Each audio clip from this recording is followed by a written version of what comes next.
dengan Bapak Deden ya. Apa kabar kalian semuanya hari ini? Alhamdulillah luar biasa. Oke, dan sebelum pembelajaran dimulai, boleh pada ketua kelasnya silakan untuk memimpin doa terlebih dahulu. Silakan sebelum kita belajar, marilah kita berdoa terlebih dahulu. Berdoa dimulai. Berdoa selesai. Oke, terima kasih kepada saudara Adi. Kemudian lihat kanan kiri atau belakang kalian. Coba siapa yang hari ini tidak hadir?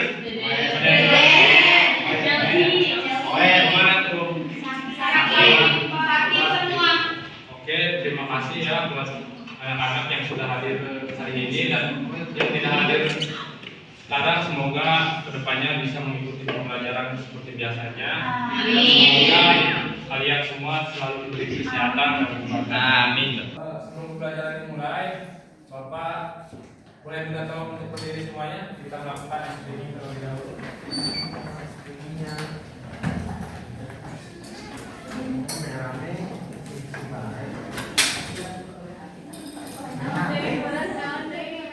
Oke, untuk screeningnya itu kita menyanyikan lagu Kepala Pundak Lutut Kaki. Kita tahu?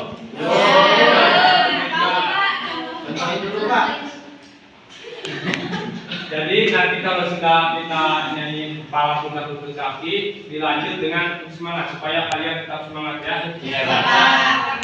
Yuk, Bapak itu 1, 2, 3. Kepala, pundak, lutut kaki, kepala, pundak, lutut kaki, mata, telinga, mulut, dan hidung. Kepala, pundak, lutut kaki, tepuk semangat.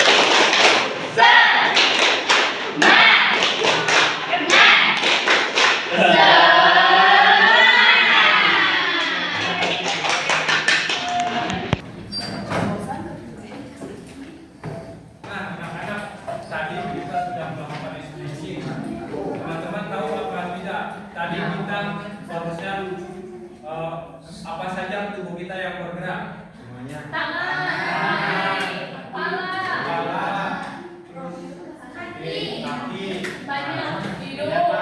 banyak ya.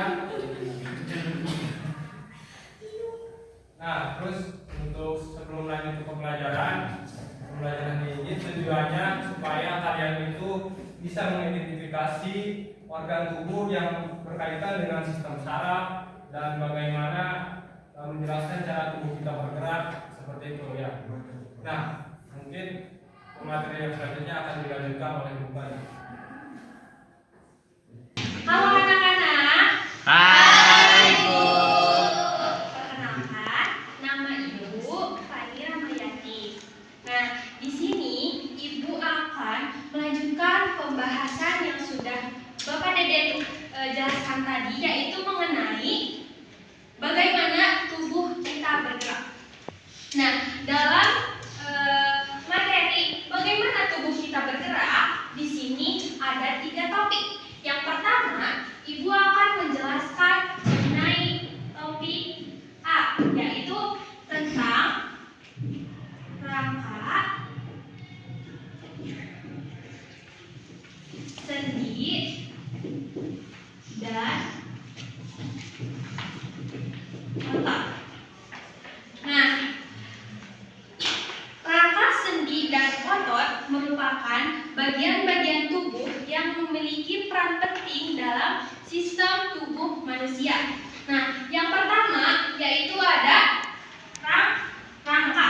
Nah, rangka di sini merupakan rangka adalah sekumpulan tulang-tulang yang ada di dalam tubuh manusia. Nah, sedangkan sendi di sini dibagi menjadi 6 bagian.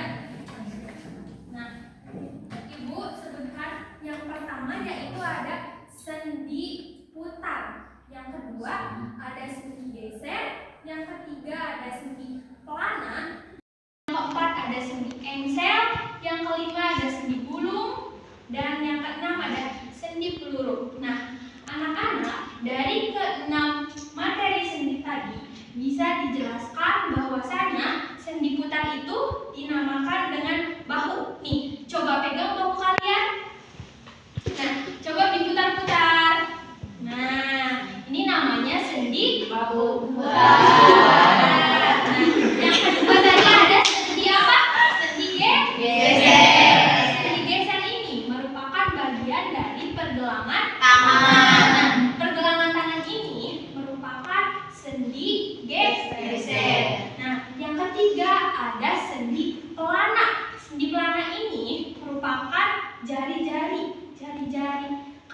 coba digerakin.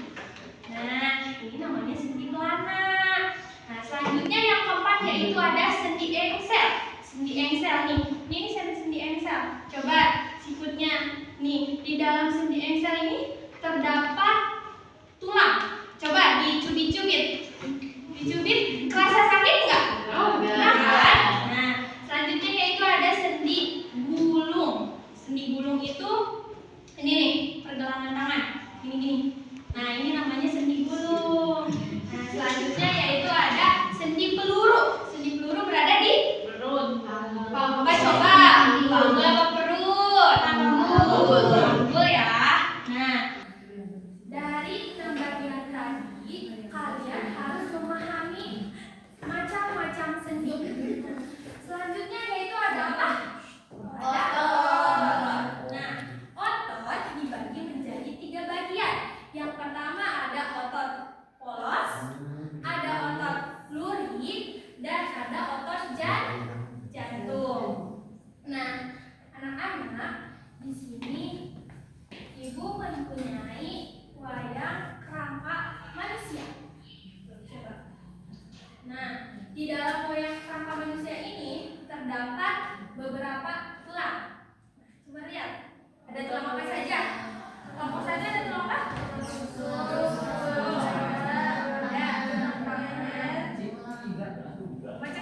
Nah, kelompok 2 sebutin apa aja tulangnya? Tempurung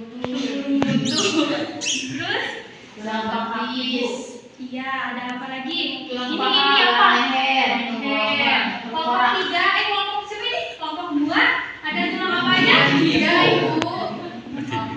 Tulang. Ini apa namanya? Tulang apa? Tulang selangka. Nah, tulang selangka itu sama aja dengan sendi pelana.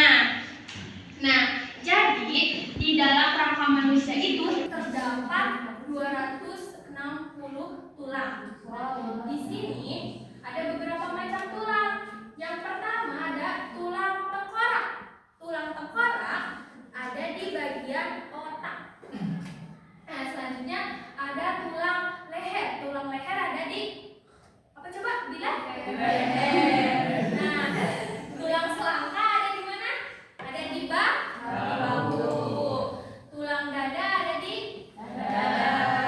Tulang rusuk berada di antara paru-paru dan jantung. Nah, selanjutnya ada tulang panggul ya. Tulang panggul selanjutnya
membuat replika tangan. Oke, di sini ibu akan membagikan alat bahan dan juga MAPD-nya.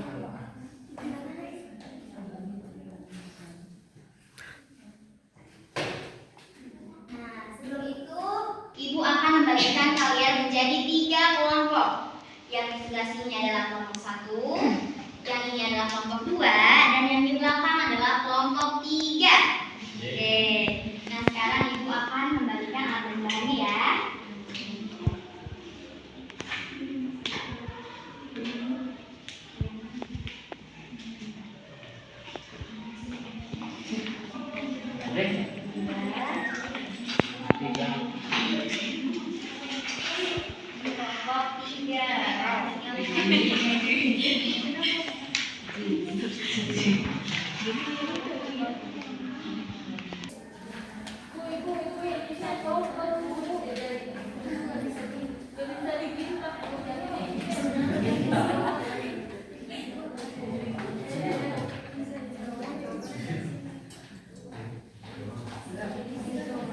Oke, kalian sudah mendapatkan alat dan bahan serta LKPD-nya ya? Sudah. Sekarang kalian kerjakan sesuai dengan langkah-langkah yang ada di LKPD-nya. Silakan kelompok 2 Evi, kerjakan Evi. Kelompok 1, kalau ada yang kurang mengerti silakan bertanya kepada ibu ya. Nah, ibu mau menjelaskan sedikit. Di situ ada apa aja rasanya? Kertas karton, benang, sedotan. Nah, nih ketiga bahan itu ibu akan jelaskan. Karton itu sebagai tulang di tangan kita, tulang. Nah, kalau benang itu sebagai otot. Kalau sedotan itu sebagai sendi. Paham? Oke, sekarang coba lanjutkan mengerjakan replika tangannya. Kelompok 1, gimana kelompok 1? Aku mau bertanya.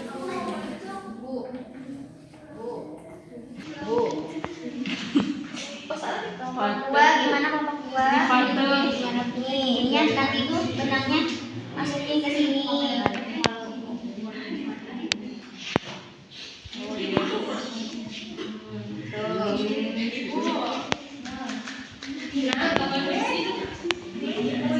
Kelompok 2, benangnya nanti masukin ke sini ya. Ya, di sini. Oh iya. Yang ininya sampai sini. Terima kasih. Ya, sama-sama. Masukin ke sini dari sini.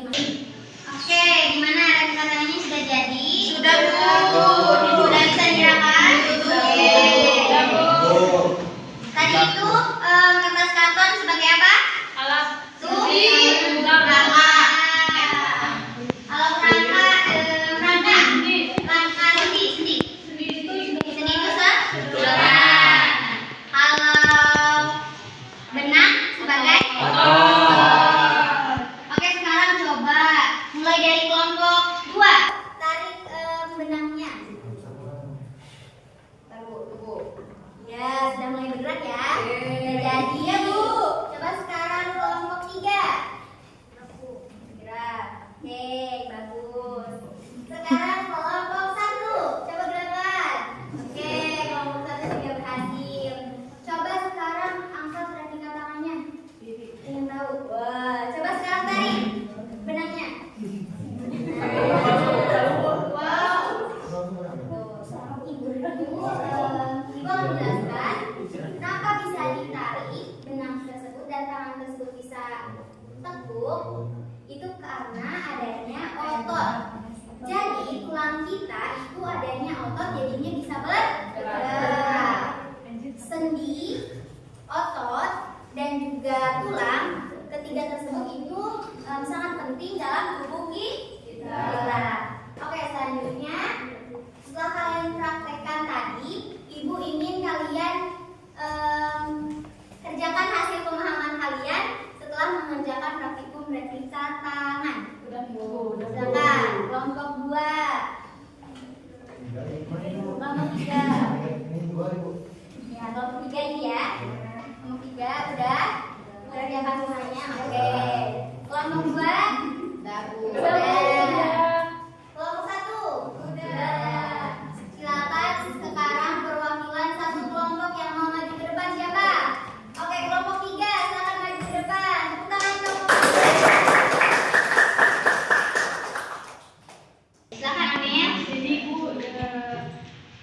Untuk praktikum replika tangan itu, sedotan itu berfungsi sebagai pengganti tulang atau ruas pada jari tangan.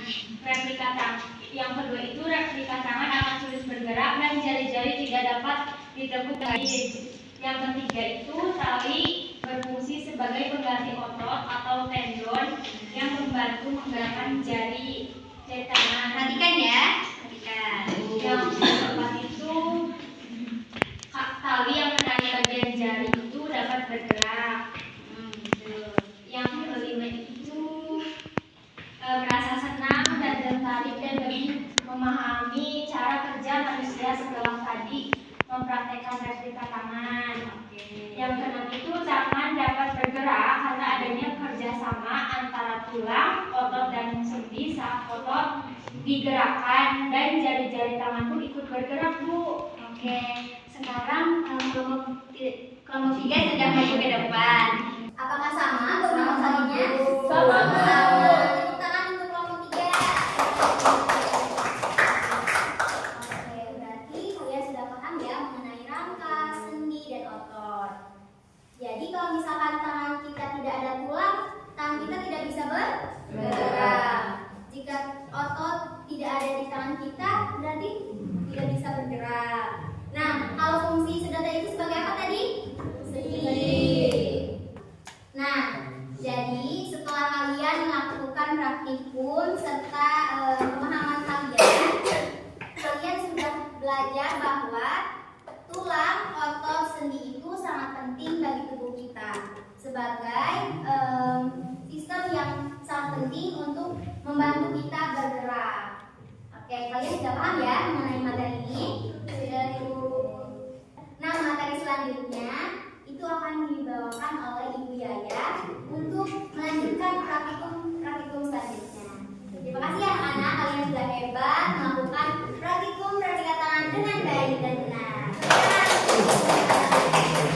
Oke, baik, terima kasih Bu Pina yang telah menyampaikan materinya. Dilanjut di sini Ibu akan menyampaikan materi poin yang kedua, yaitu mengenai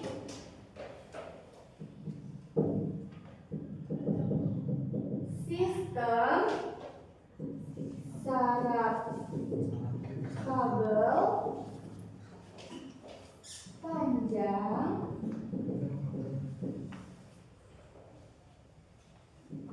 di tubuh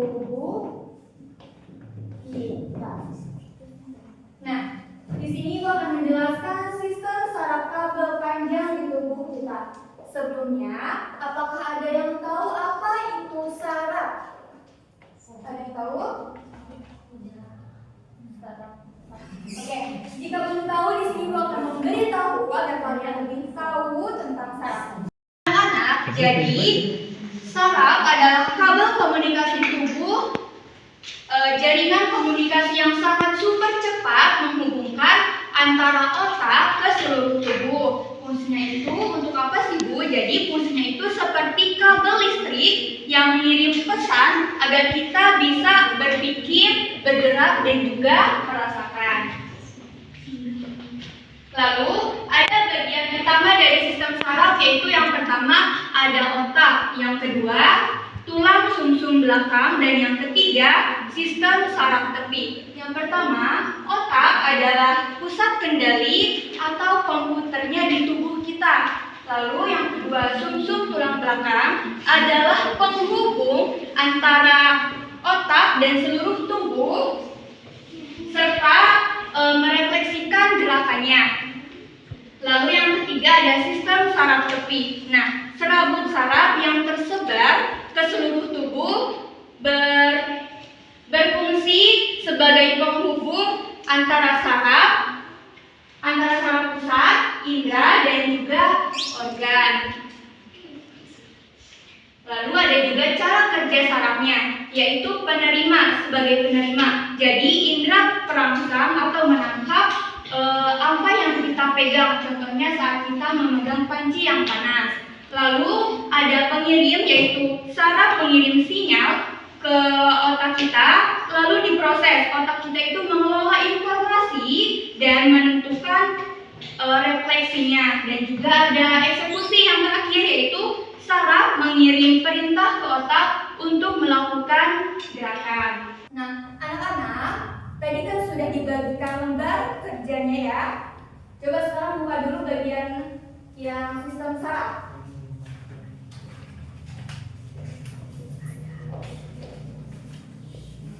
Di sini kita akan melakukan praktikum bagaimana sistem saraf kita bergerak dengan es batu. Ibu akan membagikan es batu kepada setiap kelompok.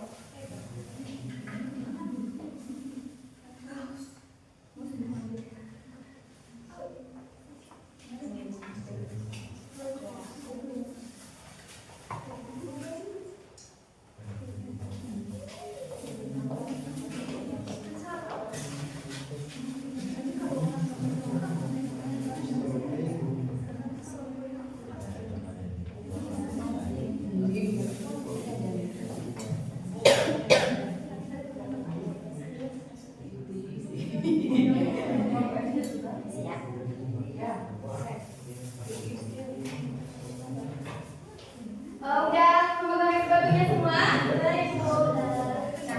jika sudah, silakan kalian baca LKPD-nya dan praktikumnya kalian lakukan.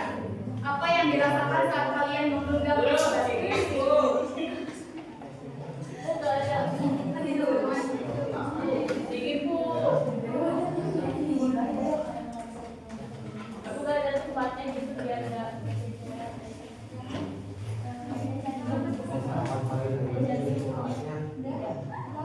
Udah Ibu.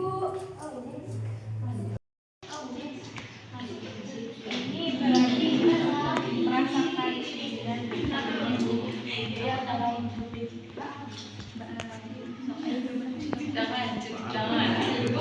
Ada yang mau ditanyakan? Ini kok kenapa jadi dingin banget?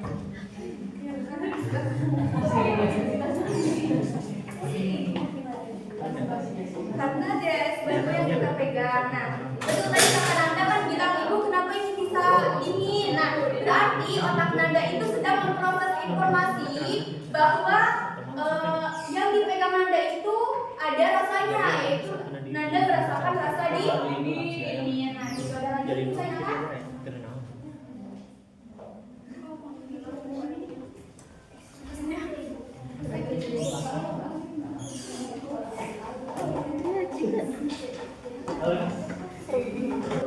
Oke, sudah semuanya?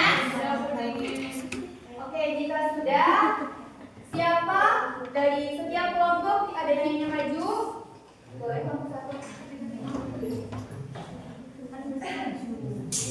Adik maju. Adik maju. Oke, yang lainnya perhatikan ya. Nah, ini hasil diskusi kelompok kami. Yang pertama, apa yang kamu rasakan saat pertama kali mengenai es batu? Sama rasa dingin dan kaku. Lalu yang kedua, bagaimana perubahan yang kamu rasakan setelah beberapa saat memakai es batu? Tangan semakin dingin dan kebas serta nyeri. Lalu, mengapa tangan terasa sangat dingin saat memegang es batu? Karena suhu es batu sangat rendah. Sehingga panas dari tangan terpindah ke es batu. Lalu, apa yang terjadi jika kamu memegang es batu terlalu lama? Tangan akan terasa kebas, sakit, dan sulit digerakkan sementara. Lalu yang selanjutnya, apa yang kamu rasakan setelah melepaskan es batu? Tangan terasa hangat kembali dan kadang sedikit kesemutan. Dan yang terakhir, apa yang kamu pelajari tentang fungsi kulit dari percobaan ini? Yang saya pelajari yaitu kulit berfungsi sebagai indera peraba yang dapat merasakan suhu dingin, panas, sakit, dan sentuhan. Mungkin cukup sekian. Oke, dari teman-teman yang lain, apakah ada yang beda jawabannya? Sama. Oke, boleh tepuk tangan. Nah, jadi tadi itu kita sudah belajar mengenai saraf. Jadi, setiap benda yang kita pegang itu akan kita rasakan dan saraf tersebut akan mengirim sinyal kepada otak kita sehingga otak kita dapat memberikan informasi bagaimana kita harus bergerak atau reaksinya. Mungkin sekian dari Ibu, akan dilanjutkan oleh Ibu Ari.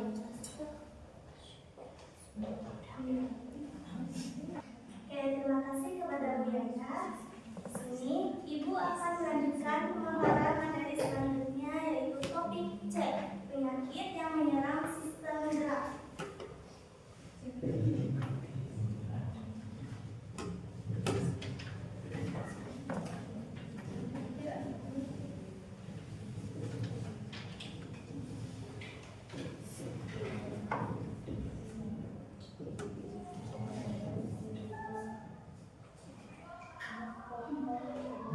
Anak-anak, tadi bersama Bapak Guru dan para Ibu Guru itu sudah belajar tentang tulang, sendi, otot, dan sistem saraf yang membuat tubuh kita bergerak. Nah, tapi pada tubuh kita juga bisa mengalami gangguan atau penyakit. Anak-anak, kalau tulang dan otot kita tidak dijaga dengan baik, maka tubuh itu akan terasa sakit, sulit bergerak, bahkan tulang kita juga bisa berubah.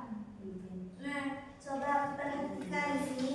Ibu mempunyai 8 buah gambar tentang penyakit yang menyerang sistem gerak. Nah, yang pertama itu ada osteoporosis. Kelihatan?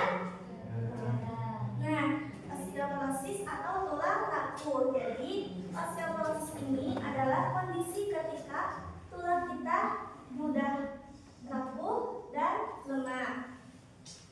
Kalau tulang normal itu padat dan kuat, tetapi pada osteoporosis ini tulang itu keropos dan bergelombang kecil sehingga mudah patah. Nah, kenapa hal ini bisa terjadi? Hal ini bisa terjadi karena tubuh kita itu mengalami kekurangan kalsium. Jadi, kalsium itu sangat penting untuk menjaga kekuatan tulang kita. Nah, contoh makanan atau minuman yang mengandung kalsium itu ada susu, keju, tahu, tempe, dan sayuran hijau. Nah, yang kedua itu ada kiposis.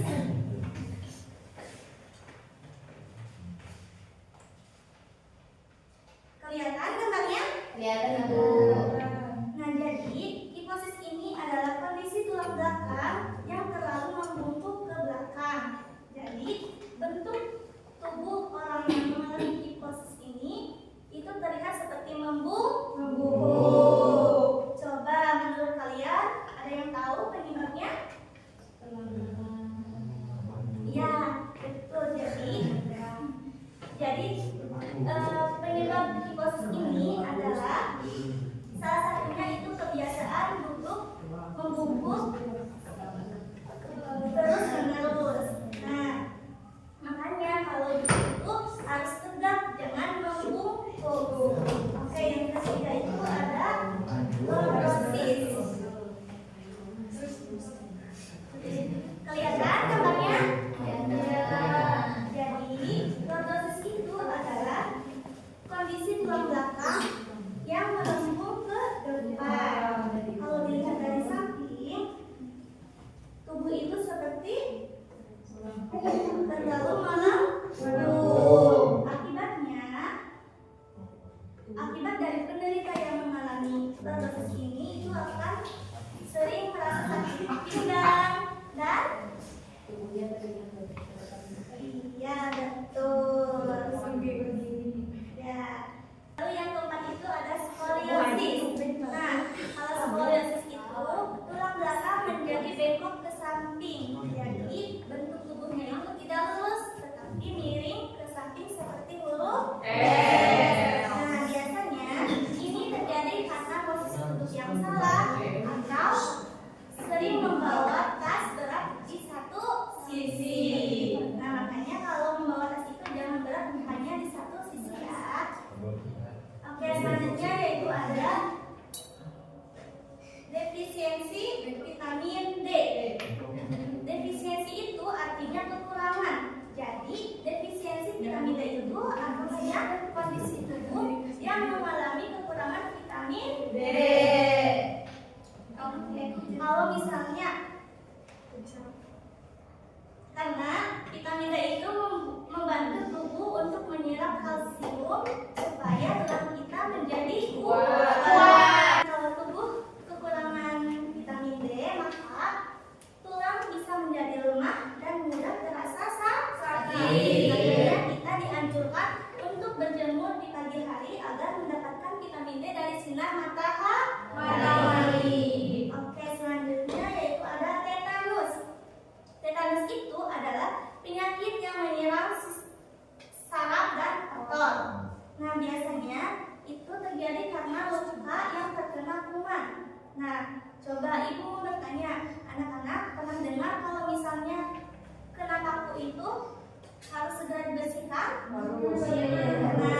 Nah itu salah satunya agar tidak terkena tetanus. Makanya kalau terluka itu harus segera dibersihkan ya. Nah selanjutnya itu ada ram otot. Nah ram otot itu adalah kondisi otot yang tiba-tiba menegang dan terasa sakit. Nah biasanya ini terjadi karena terlalu lelah, kurang minum, atau setelah olahraga yang berat-berat. Nah contohnya saat berenang itu tiba-tiba kakinya terasa sakit dan sulit digerakkan dengan nyaman. Itu salah satunya kejadian ram otot. Nah lalu yang terakhir itu ada terkilir atau keseleo. Nah terkilir terjadi karena sendi atau otot yang mengalami cedera karena gerakan yang salah. Nah contohnya saat jatuh atau salah posisi saat berlari. Biasanya bagian yang terkilir itu menjadi bengkak dan terasa sakit saat digerakkan. Oke, sampai di sini apakah paham? Nah, kalau paham, kita akan melakukan praktikum sederhana. Nah, perhatikan baik ya. Di sini ibu mempunyai 2 buah telur. Yang satu direndam oleh air cuka, yang satunya lagi direndam oleh air biasa. Coba sekarang kalian perhatikan apa perbedaan telur yang direndam air cuka dan telur yang direndam oleh air biasa. Coba kelompok 1. Coba kalian amati kulitnya ya. Bentuk telurnya itu coba kalian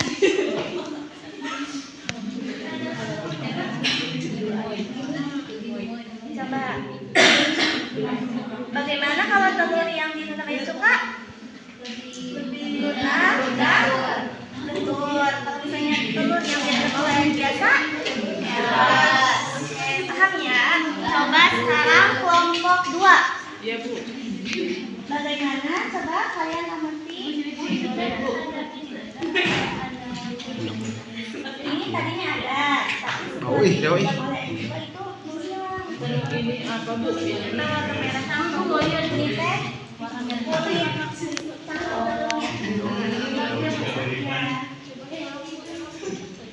campur keras ya? Paham? Oke, sekarang kelompok 3. Coba kalian menghilang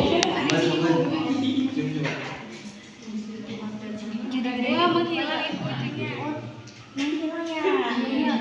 Kalau telur yang biasa keras ya.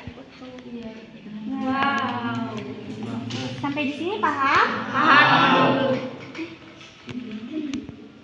Setelah kayak kalian amati tadi, ternyata cangkang telur itu mengandung kalsium. Sama seperti tulang kita, tulang manusia. Nah, cuka dapat melarutkan kalsium itu sehingga cangkang telur itu menjadi lunak dan terus. Oke, itu adalah gambaran kondisi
kalian amati pada hari kelima setelah telur direndam di dalam toples berisi air sisa?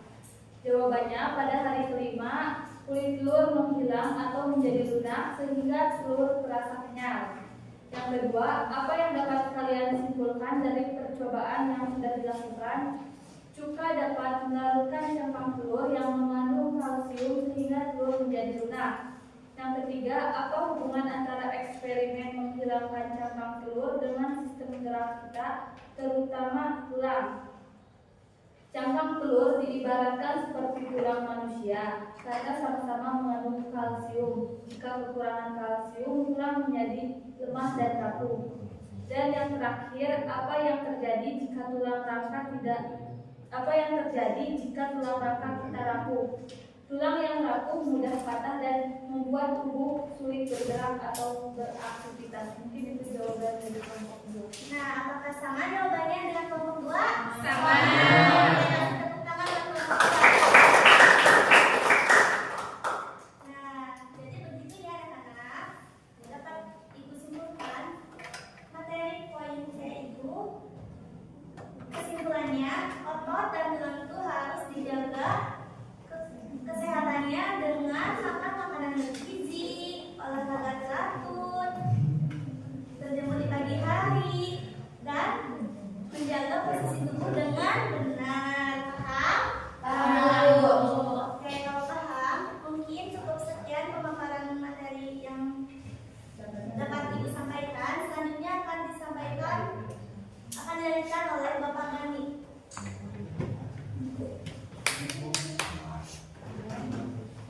Oke, terima kasih sebelumnya kepada Bapak Deden, Ibu Pani, Ibu Pina, Ibu Yaya, dan Ibu Ain yang telah menjelaskan materi. Anak-anak, perkenalkan nama Bapak Muhammad Abdul Ghani. Jadi anak-anak, hari ini kita sudah mempelajari bahwa sistem gerak manusia terdiri dari rangka, sendi, otot, dan sistem saraf yang saling bekerja sama. Pemahaman makin diperkuat melalui alat peraga replika tangan ya, seperti ini. Terus ada juga es batu seperti ini dan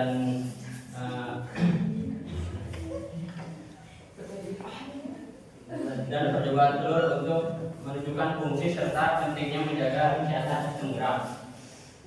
Selain itu, kita juga sudah memahami cara menjaga kesehatan tulang melalui pola hidup sehat.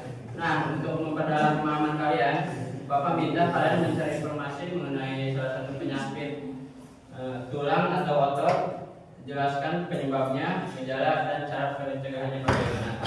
Tulis di buku tugas masing-masing, bisa? Oke, nah anak-anak, yang terakhir Bapak ucapkan terima kasih kepada kalian sudah menjelaskan, sudah aktif dan mampu menunjukkan sikap percaya diri selama pembelajaran. Kita akhiri dengan berdoa. Silakan